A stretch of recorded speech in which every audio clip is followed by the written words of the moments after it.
Assalamualaikum warahmatullahi wabarakatuh. Jumpa lagi dengan saya Freddy Sudaryanto seperti biasa di kasus Jalan Cagak Subang subuh ini. Kalau kita coba membayangkan atau apa namanya kita coba menduga-duga atau gini lah, mencoba ya. Misalkan ada yang mengatakan Ramdhanu pelaku tunggal misalkan ya. Apakah mungkin pelaku tunggal? Ya. Nah, kemudian ada yang mengatakan bahwa pelakunya hanya Ramdhanu dan Pak Yosep saja. Ya, hanya Ramdhanu dan Pak Yosep saja, seperti itu. Yang tiganya nggak ada misalkan ya.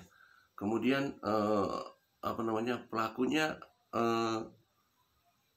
Pak Yosep dan Ramdhanu juga ada beberapa orang yang tidak bisa disebutkan misalnya apa yang belum disebutkan misalnya. Sedangkan Ibu Mimin, Abi dan Arigi tidak ada di TKP misalkan. Ada yang bilang seperti itu. Tapi coba kalau kita lihat kalau misalkan pelaku tunggal ya, jelas ini agak susah untuk bisa masuk ya, susah masuk. Kenapa? Kalau misalkan dilakukan dengan sendiri itu sangat sukar untuk, dan tujuannya apa gitu kan? Tujuannya apa? Apakah ada sakit hati Ramdhanu kepada kedua korban? Sepertinya tidak mungkin juga. Kemudian juga kenapa ada keterangan bahwa adanya dua alas kaki yang berbeda, berarti lebih dari satu kalau gitu kan. Ya, sudah terbantahkan kalau misalkan Ramdhanu pelaku tunggal cuma sendiri. Kemudian apakah berdua dengan Pak Yosep misalkan ya, seperti apa yang disebutkan oleh Ramdhanu. Terus ngapain juga Ramdhanu kalau misalkan begitu menyebutkan 3 orang itu, misalkan ada Ibu Mimin, Abi dan Arigi, tentu kan sesuai dengan rekonstruksi ya, seperti itu. Nah, itu pun jelas walaupun bisa terbantahkan tapi hanya dengan keterangan Ramdhanu tentunya, seperti itu. Kalau misalkan hanya Pak Yosep dan Ramdhanu saja.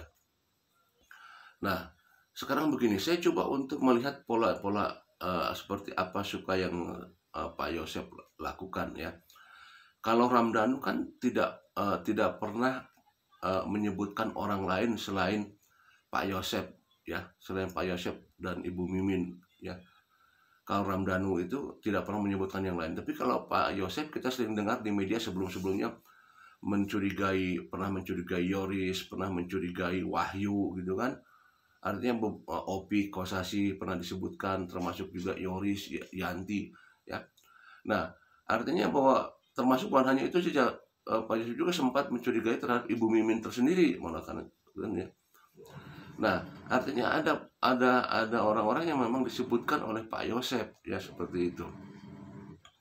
Sedangkan Ramdhanu tidak pernah menyebut orang lain, hanya menyebutkan Pak Yosep saja di beberapa media.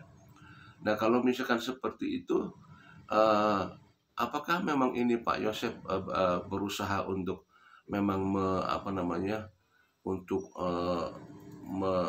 mengalihkan perhatian masyarakat pada saat itu di awal-awal dengan menyebutkan beberapa orang yang diduga seperti itu untuk menutupi bahwa yang bersangkutan memang melakukan.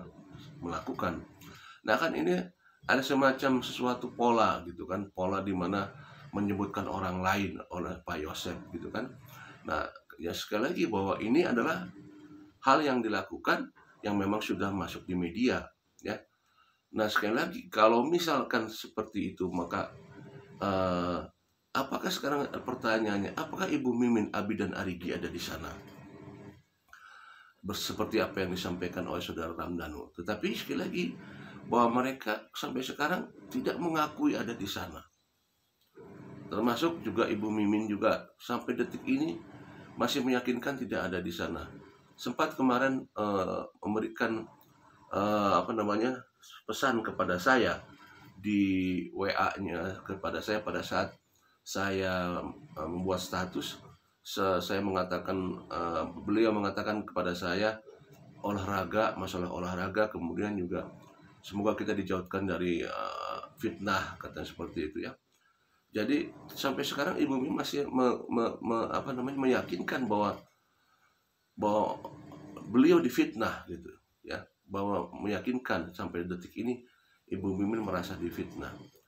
Nah, ini kan keyakinan yang dimiliki oleh baik itu Pak Yosef, Ibu Mimin, Abi dan Arigi, meyakinkan bahwa mereka difitnah. Terakhir Arigi menyampaikan di salah satu channel YouTube bahwa ini salah tangkap katanya. Artinya apa? Mereka masih meyakini dengan keberadaan mereka masing-masing sesuai alibi masing-masing dan tidak ada di TKP. Coba kalau kita sampaikan lagi kepada saudara Ramdhanu, ngapain juga Ramdhanu sekarang tetap bahwa memang Ranu yakini bahwa itu adalah Pak Yosef, Abi, Arigi, Ibu Mimin. Kita coba kembali ke belakang, flashback. Kapan Ramdhanu masuk kepada yayasan? Masuk di yayasan atau masuk di sekolah? Gabung di sekolah mulai tahun kapan? Ya kan? Kemudian pertanyaannya, kenapa saya menanyakan demikian? Apakah Ramdhanu mengenal Ibu Mimin? Apakah Ramdhanu mengenal Arigi? Apakah Ramdhanu mengenal Abi pada saat kejadian itu? Ramdhanu mengatakan katanya pernah mengantar Pak Yosef ke rumahnya Ibu Mimin. Nah, tapi sekali lagi pertanyaannya adalah, memang apakah Ramdhanu betul-betul melihat bahwa pada saat itu di TKP dalam keadaan gelap, walaupun hanya tersorot oleh cahaya yang dari dari garasi masuk cahaya. Apakah pada saat di TKP itu betul-betul Ramdhanu jelas melihat bahwa itu Ibu Mimin, Abi dan Arigi? Dan apakah pada saat itu Ramdhanu mengenal mereka semua? Pada saat itu, pada saat kejadian ya, di tanggal 18 Agustus 2021. Nah, kalau misalkan Ramdhanu mengenal jelas siapa Ibu Mimin, Abi dan Arigi, itu kan susah dibantahkan. Tetapi kalau misalkan kalau Ramdhanu tidak mengenal Ibu Mimin, tidak familiar mukanya seperti apa, tidak dekat banget, ya memang kalau misalkan seperti itu, ya bagaimana Ramdhanu bisa mengenal bahwa itu Ibu Mimin? Misalkan sekali lagi ya, misalkan Ramdhanu tidak mengenal Ibu Mimin, tidak tahu lah Ibu Mimin yang mana, misalkan ya sekali lagi, tidak tahu Arigi yang mana, tidak tahu Abi yang mana, terus bagaimana Ramdhanu bisa menyimpulkan bahwa itu Abi, Arigi, dan apakah mengetahuinya setelah kejadian? Oh, itu saya ingat bahwa muka-muka itu, ataukah ada komunikasi di antara mereka? Karena saya meyakini begini, nggak mungkin di sela-sela mereka melakukan eksekusi tidak ada komunikasi, tidak ada pembicaraan, ya pasti kan ada minimal bisik-bisik gitu. Karena ada akan sana, tolong ambilkan golok kan gitu ya, tolong pegang ini kan gitu. Ya adalah pasti, masa Pak diam-diam saja kan nggak mungkin. Nah, apakah pada saat itu ada penyebutan nama pada saat itu, memanggil nama, sehingga Ramdhanu meyakini pada saat itu mungkin pada saat ada penyebutan nama, sehingga jadi tahu bahwa itu adalah orang-orang yang disebutkan oleh Ramdhanu. Banyak kemungkinan ke arah situ. Jadi pertanyaannya adalah, apakah Ramdhanu mengenal mereka untuk bisa menyebutkan nama-nama Ibu Mimin, Abi dan Arigi, ataukah karena kesininya setelah kejadian, oh tahu bahwa ingat muka-muka atau wajah-wajah tersebut, ataukah memang nama-nama tersebut disebutkan pada saat kejadian? Itu banyak kemungkinan seperti itu ya. Tapi yang jelas bahwa untuk menyebutkan nama-nama tersebut, saya katakan bahwa tidak sembarangan, karena ini penuh resikonya sangat berat ya. Ramdhanu mengatakan bahwa Pak Yosef ada di sana, Ibu Mimin, Abi dan Arigi, dan kalau kita lihat juga ini ada satu paket sebenarnya, satu paket keluarga. Kalau satu paket keluarga memang artinya kenapa enggak? Bahwa berarti ada komunikasi sebelumnya, dan kalau misalkan dimasukkan ke dalam proses perencanaan, ya bisa dikatakan demikian. Karena apa?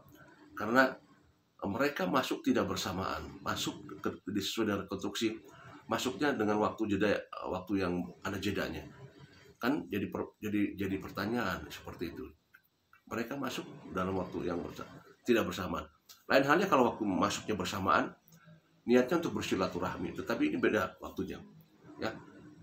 Pak Yosef masuk dengan Ramdhanu, setelah itu selang berapa jam, berapa menit masuk Abi dan Arigi, setelah itu malamnya baru Ibu Mimin tiba-tiba ada di dalam. Apa itu yang menyebabkan mereka masuk semua ke situ? Kalau tidak ada informasi sebelumnya yang disampaikan, berarti sudah ada komunikasi sebelumnya. Artinya kalau komunikasi itu berarti sebuah perencanaan. Nah, kembali lagi kepada awal bahwa keyakinan mereka tidak ada di TKP. Pak Yosef, Ibu Mimin, Abi, dan Arigi. Dan keyakinan Ramdhanu bahwa itu mereka. Kita kembalikan semuanya kepada majelis hakim. Kenapa? Karena sudah jelas ini bertentangan. Satu tidak mengakui, satu melihat. Maka hakim akan menilainya dari semua aspek. Dari semua aspek. Terutama satu aspek saintifik, ya. Dan kedua ada aspek psikologi. Karena akan dinilai di sana aspek psikologi, bagaimana mereka gestur, cara bicara dan lain sebagainya. Ada hal-hal yang komunikasi di antara mereka. Apakah ada sebuah kode atau apa? Itu majelis hakimnya akan sudah menilai semua itu. Kita tunggu saja. Mudah-mudahan tanggal 25 Juli keputusan majelis hakim itu yang akan kita tunggu, dan bagaimana kelanjutan daripada Ibu Mimin, Abi, dan Arigi setelahnya. Assalamualaikum warahmatullahi wabarakatuh. Selamat pagi, selamat hari Senin, hari yang dibenci oleh kita semua.